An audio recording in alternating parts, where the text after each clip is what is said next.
Arrivant d'Alger par une route sans histoire, il en ouvrira la porte avec le marché de Tizi Ouzou.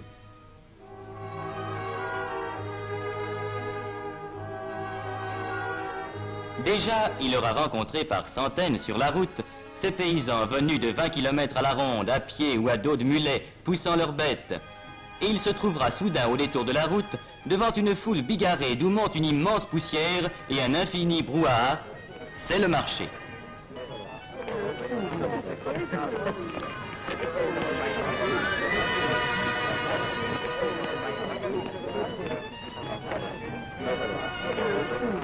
Tizi Ouzou, qui a rang de sous-préfecture, est le point de transition où, dans un décor presque européen, se rencontrent les traces caractéristiques du vieux pays berbère et les apports de la vie moderne où le café mort et le marchand de sel, apanage des bourgs de la vieille Afrique, voisinent avec le garagiste réparateur de pneus des grandes routes modernes. Point de suture entre deux mondes, l'un banal à tous les yeux, l'autre encore trop inconnu, où cette route qui monte va nous faire pénétrer. Car déjà s'amorcent les premières côtes de Kabylie, avec cette route magnifique, dont les lacets découvrent à chaque tournant un paysage plus vaste. Cette route, vieille aujourd'hui d'un siècle, a son histoire. Elle fut construite en 27 jours par les bataillons du maréchal Randon. Elle nous mènera à Fort National, l'ancien Fort l'Empereur, la première née des villes françaises en Kabylie, centre aujourd'hui d'une commune de plein exercice et d'une commune mixte qui groupent ensemble près de 90 000 âmes. Fort National est aussi l'un des centres d'où partent vers la France les Kabyles qui s'expatrient temporairement pour chercher travail et fortune.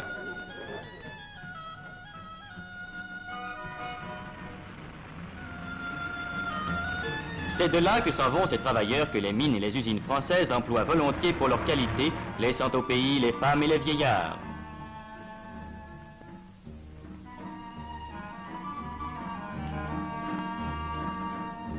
Et l'on comprendra l'importance de cet exode au bureau de poste de Fort National, lorsqu'on saura qu'il assure chaque mois la distribution de quelques 30 millions de mandats envoyés de France à leurs familles par les travailleurs kabyles. Car le Kabyle, s'il accepte de partir pour gagner sa vie, garde au pays natal des attaches indestructibles. Ce mandat mensuel qu'il envoie servira à acheter une maison, un champ, un petit domaine, où il reviendra plus tard vivre entre les siens sur la terre des ancêtres. À la saison des récoltes, on peut voir sur toutes les pentes ces groupes joyeux occupés à la cueillette, à laquelle tout le monde prend part.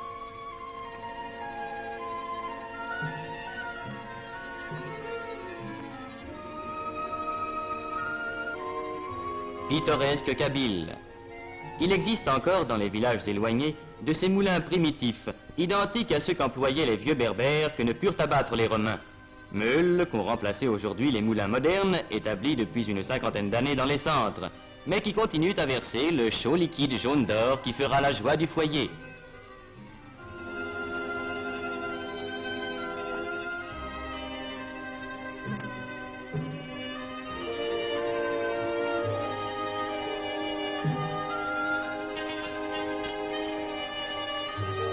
Nous nous arrêterons un instant auprès de la meule ancestrale. Nous regarderons couler le beau sang des olives, cette richesse liquide et parfumée dont l'odeur emplit à la saison chaque maison de Kabylie. Sur notre route s'ouvre la forêt. La forêt kabyle n'est pas une de ces forêts d'Europe aux fûts élevés sans effort jusqu'à de larges frondaisons. C'est une forêt d'une autre sorte. Le chêne-liège y est roi. Autre richesse primitive du pays kabyle, chaque année on y récolte par larges feuilles cette écorce légère qui partira vers les fabriques de France ou d'ailleurs où sa transformation s'accomplit. La forêt de Yakouren est l'un des centres mondiaux où s'approvisionne l'industrie du liège.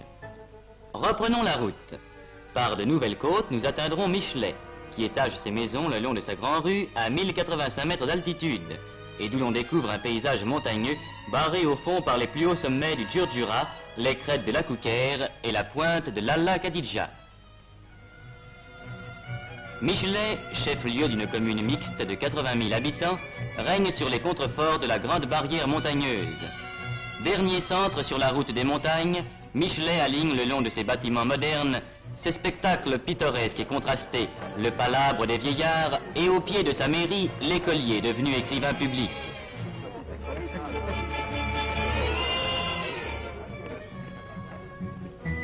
Ici, comme en d'autres centres de Kabylie, la prévoyance française a créé un dispensaire, régulièrement fréquenté par la population, dont la mortalité enfantine se trouve aujourd'hui considérablement réduite. En Kabylie aussi, l'apport français a été de créer pour ce peuple terrien une école d'arboriculture, où jeunes Français et jeunes Kabyles apprennent l'art complexe de la greffe et de la plantation, la science de l'arbre qui dans l'avenir décuplera peut-être la richesse de la Kabylie en faisant un vaste verger.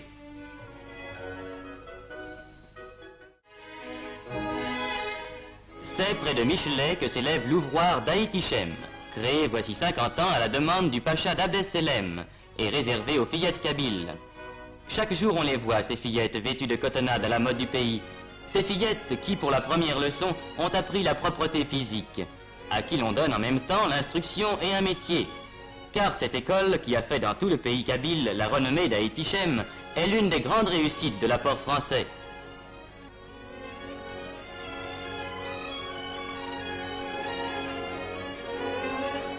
Ces fillettes, une fois sorties de l'école, font prime sur le marché du mariage. Elles parleront français et sauront, selon les meilleures techniques, tisser ces étoffes et ces tapis d'un dessin subtil et d'un art à la fois primitif et compliqué qui compte parmi les témoignages de l'art berbère. Mais ces fillettes témoignent aussi de l'importance qu'a prise en Kabylie l'assistance médicale depuis 100 ans. À Michelet, et c'est un exemple entre autres, les fillettes d'Aït-Ichem vont régulièrement subir un examen de santé à l'hôpital Sainte-Eugénie, où le personnel et le matériel répondent aux plus extrêmes exigences.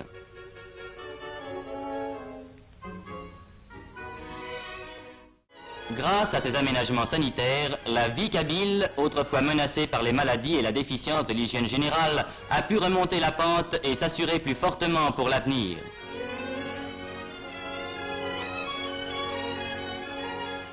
Mais c'est une marque de la continuité de cet effort que ces adductions d'eau, que ces barrages qu'on voit peu à peu surgir dans les vallées encaissées.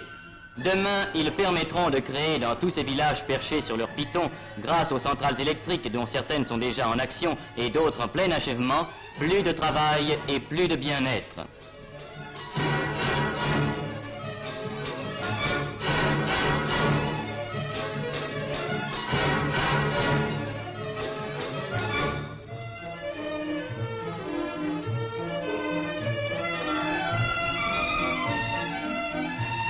La force électrique donnera du travail et du pain à cette terre peu hospitalière où une race n'a pu vivre qu'à force de volonté.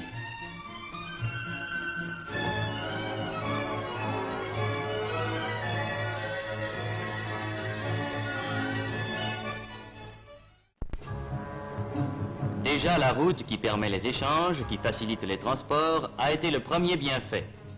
Le Kabyle, enfermé dans ses montagnes et qui n'avait que des sentiers, en connaît maintenant le charme et l'utilité. Grâce à elle, les voisinages sont plus fréquents, les transactions plus commodes. Au pied même du Djurdjura, le marché de Djemma a vu croître ses échanges et sa clientèle habituelle. De bien loin, grâce à la route, affluent à Djemma les bergers des montagnes et les artisans des villages. Au milieu d'une forêt d'oliviers, au bord d'une rivière qui ne tarit jamais, le marché de Djemma mêle la foule bruyante des marchés de tous les pays autour des éventaires pittoresques. Le potier y étale sa vaisselle. Le tailleur y coud son vêtement, dans ce mouvement continuel de marée humaine, au son du marteau du maréchal qui ferre des mules à grands coups.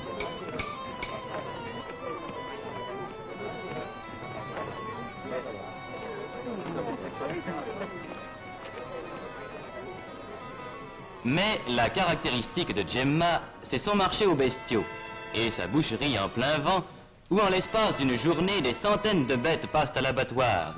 Tableau brutal et haut en couleur, où la vieille Kabylie apparaît dans sa truculente robustesse.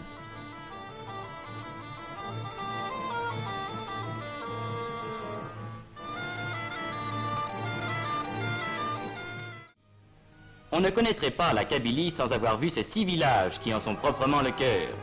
Sans doute, depuis l'ère française, les villages ont changé. La dure silhouette du château d'eau qui domine Aït Larba en est le premier témoignage.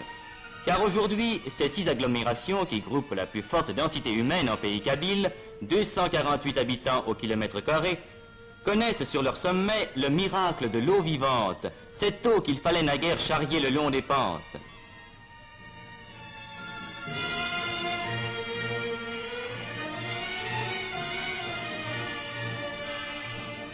Village de Beni Yeni, le centre de l'artisanat kabyle. Il compte surtout, et depuis les temps les plus anciens, une population dont l'évolution intellectuelle et manuelle fut toujours en avance sur celle de leurs frères.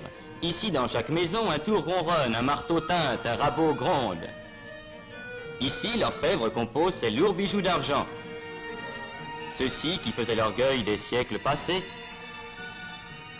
ceux-là auxquels l'époque a donné un nouveau tour. Là, l'ébéniste ajuste ses coffrets délicats incrustés de nacre ou d'ivoire, dont les dessins gardent le caractère d'un art particulier resté pur des apports étrangers.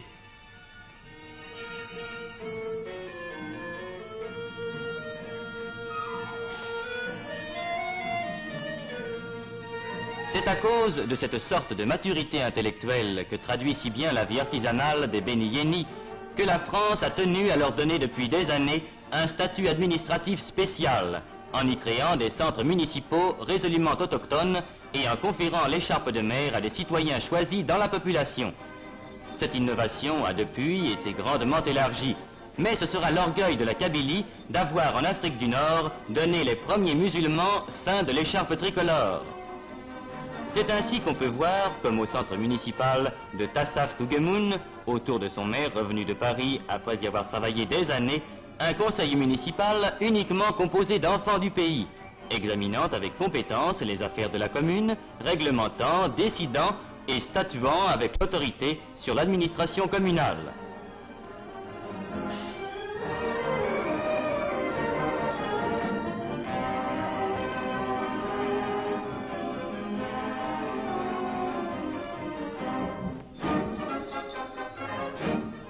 C'est pour une part aussi à cette maturité de la Kabylie prise comme exemple que l'exercice du droit de vote a pu être instauré dans l'Algérie sans difficulté et sans trouble moral. La démocratie est d'ailleurs depuis toujours dans les usages et dans la vie du pays, et il n'est pas inutile de rappeler que les Kabyles ont de tout temps vécu au milieu de leurs montagnes dans l'usage journalier des règles de la vie démocratique. C'est pourquoi, dès 1883, cette école, la plus vieille école française d'Afrique, s'élevait à Taourirt Mimoun. Vieux mur où depuis plus de 60 ans sont passées plusieurs générations de Kabyles et où sans conteste s'est forgé dans les âmes des enfants qui y passèrent le vrai sentiment de la solidarité française. Depuis, l'œuvre s'est affirmée, les écoles se sont multipliées, l'instruction s'est développée. Déjà, la Kabylie fournit des instituteurs.